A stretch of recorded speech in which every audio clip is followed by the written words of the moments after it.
برادران اسلام، معزز سامعین حضرات، السلام علیکم ورحمۃ اللہ وبرکاتہ۔ شراب ام الخبائث ہے، یعنی تمام گندی چیزوں کی ماں ہے۔ اس کے نقصانات تو بہت زیادہ ہیں۔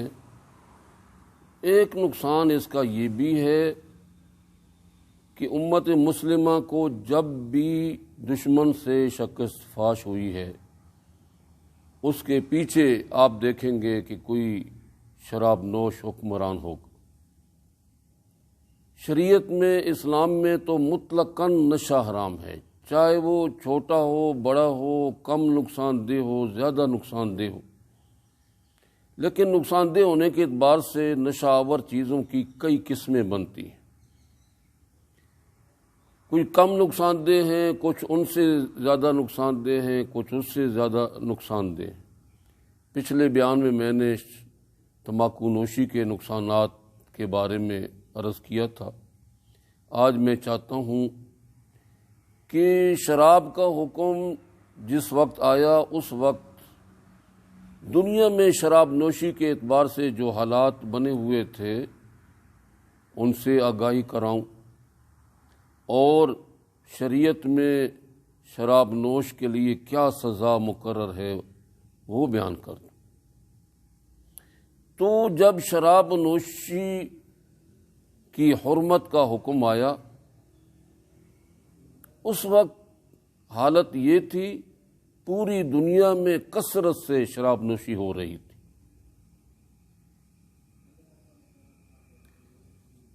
فرانس میں انگور کی شراب کی بٹیاں گھر گھر میں تھیں۔ ہندوستان کے ہندو خالی معدے شراب پیتے تھے، بعد میں کھانا کھاتے۔ رومی شراب نوشی کے سخت عادی تھے۔ عربوں میں گھر گھر شراب تیار ہو رہی تھی۔ انہوں نے دشمن سے انتقام لینا ہوتا تھا تو یہ قسم کھاتے تھے کہ خدا کی قسم اس وقت تک شراب کو ہاتھ نہیں لگاؤں گا جب تک کہ اپنے دشمن سے انتقام نہیں لے لوں۔ تو ایسے شراب نوشوں کو یک لخت منع کر دینا تو بہت ہی مشکل تھا، اس لیے اسلام نے اس میں تدریج کا رستہ اختیار کیا اور نہایت حکیمانہ انداز سے اس کی خرابی اور اس کی نفرت دلوں میں بٹھائی۔ اس بارے میں سب سے پہلے جو آیت کریمہ نازل ہوئی وہ یہ آیت ہے، یسألونک عن الخمر والمیسر قل فیہما اسم کبیر ومنافع للناس۔ پیارے پیغمبر، یہ آپ سے شراب اور جوئے کے بارے میں پوچھتے ہیں، آپ کہہ دیجئے کہ ان میں بہت بڑا گناہ ہے اور لوگوں کے لیے کچھ نفع بھی، لیکن ان کا جو گناہ ہے وہ نفعوں سے بہت زیادہ ہے۔ جب یہ آیت کریمہ نازل ہوئی تو بہت سے صحابہ نے تو شراب نوشی سے توبہ کر لی کہ جب اس کا گناہ زیادہ ہے، نفع کم ہے، تو پھر اس کی ضرورت کیا ہے۔ لیکن بہرحال چونکہ صریح حکم حرمت کا ابھی تک نہیں آیا تھا، اس لیے کچھ صحابہ پیتے رہے۔ اسی اثناء میں ایک واقعہ اتفاقاً یہ پیش آیا کہ حضرت عبد الرحمن ابن عوف رضی اللہ عنہ نے اپنے چند دوست صحابہ کی دعوت طعام کی، کھانے کی دعوت کی۔ چونکہ شراب ابھی تک صریح حکم اس کے بارے میں نہیں آیا تھا، اس لیے شراب کا بھی دور چلا، کھانا کھایا اوپر سے شراب۔ اسی اثناء میں مغرب کی نماز کا وقت آ گیا، ایک صاحب نے آگے ہو کر نماز پڑھائی، نماز میں سورۃ کافرون پڑھی۔ چونکہ نشے میں تھے اس لیے ایسی غلط تلاوت کی کہ معنی بالکل ہی غلط ہو گیا۔ معنی یہ ہے کہ اے پیغمبر کہہ دیجئے، کافروں میں ان کی عبادت نہیں کرتا جن کی تم اللہ کے سوائے عبادت کرتے، اور تم اس کی عبادت نہیں کرتے ہو جس کی میں کرتا ہوں۔ لیکن انہوں نے قل یا ایھا الکافرون لا اعبد کی بجائے اعبد ما تعبدون پڑھ دی، میں بھی انہی کی عبادت کرتا ہوں جن کی تم کرتے۔ اس پر اللہ تبارک و تعالی نے دوسرے مرحلے میں یہ آیت نازل فرمائی، یا ایھا الذین آمنوا لا تقربوا الصلاۃ وانتم سکارا، اے ایمان والو جب تم نشے کی حالت میں ہو اس حالت میں نماز کے قریب بھی نہ جایا کرو، جب تک تمہیں یہ معلوم نہ ہو، یہ پتہ نہ چلے کہ ہم کیا کہہ رہے ہیں۔ یہ آیت کریمہ نازل ہونے کے بعد صحابہ کرام نے دن کو تو شراب پینا بالکل ہی چھوڑ دیا، کیونکہ دو نمازوں کے درمیان اتنا وقت ہوتا ہی نہیں کہ شراب پی کر وہ نشہ دوسری نماز سے پہلے پہلے بالکل ختم ہو جائے، لیکن عشاء کی نماز کے بعد اتنی مقدار میں پی لیتے تھے کہ طلوع فجر سے پہلے پہلے اس کا نشہ ختم ہو جائے، اور اس بات کے لیے بالکل تیار ہو گئے تھے کہ اب اگر صریح حکم اس کی حرمت کا آتا ہے تو سارے ہی یک لخت اس کو چھوڑ دیں۔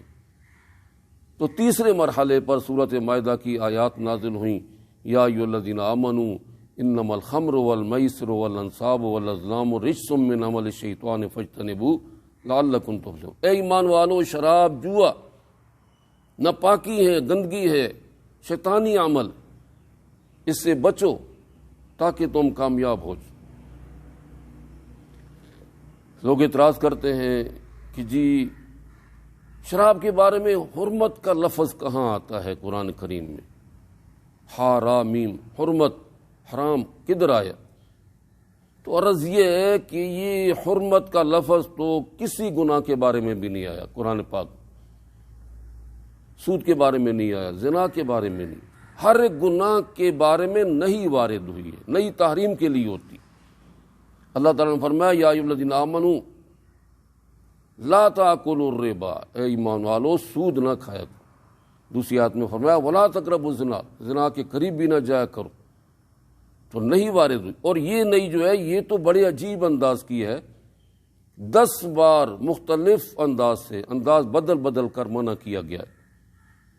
فرمایا کہ رجسن، یہ گندگی ہے، پھر فرمایا کہ یہ شیطانی عمل، پھر فرمایا کہ اس سے بچو، پھر فرمایا کہ اگر بچو گے تو کامیاب ہوگے، 10 انداز سے بیان کیا۔ صحابہ کرام نے جو عمل کر کے دکھایا آج دنیا اس سے حیران ہے۔ یہ جو نشے کا عادی ہوتا ہے اس کے لیے نشہ چھوڑنا بہت ہی مشکل ہوتا ہے، وہ تو مارنے مرنے کے لیے تیار ہوتا ہے، لیکن صحابہ کرام خدا جانے کس مٹی کے بنے ہوئے تھے۔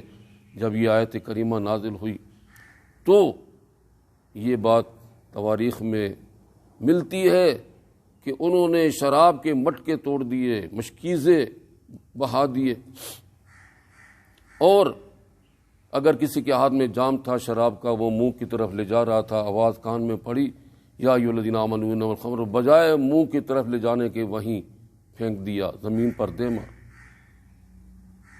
تو ایسا عمل کر کے دکھایا صحابہ کرام نے۔ اب آخر میں چاہتا ہوں کہ اس کا جو شرعی سزا ہے وہ بیان کر دوں۔ حضرت صلی اللہ علیہ وسلم کے زمانے میں تو یہ تھا کہ اگر کوئی آدمی شراب نوشی کرتے ہوئے پکڑا جاتا تو اس کو اس کی مکوں سے، چپیڑوں سے اور اس سے جو ہے اس کی ٹھکائی کی جاتی، مرمت کی جاتی، اور زبانی بھی لان تان کی جاتی تھی۔ لیکن بعد میں صحابہ کرام کا اس پر اجماع ہوا کہ جو آدمی شراب نوشی کرتے ہوئے رنگے ہاتھوں پکڑا جائے، یا پکڑا جائے اور اس کے منہ سے بو آ رہی ہو، یا اس پر 2 عادل گواہ گزر جائیں، تو اس کو 80 کوڑے لگائے جائیں گے، 80 کوڑے۔ چنانچہ یہی سزا ہے شراب نوش کی کہ اس کو 80 کوڑے لگائے جائیں۔ اللہ تعالی ہمیں اس الخبائث سے بچنے کی توفیق عطا فرمائے۔ وآخر دعوانا ان الحمد للہ رب العالمین۔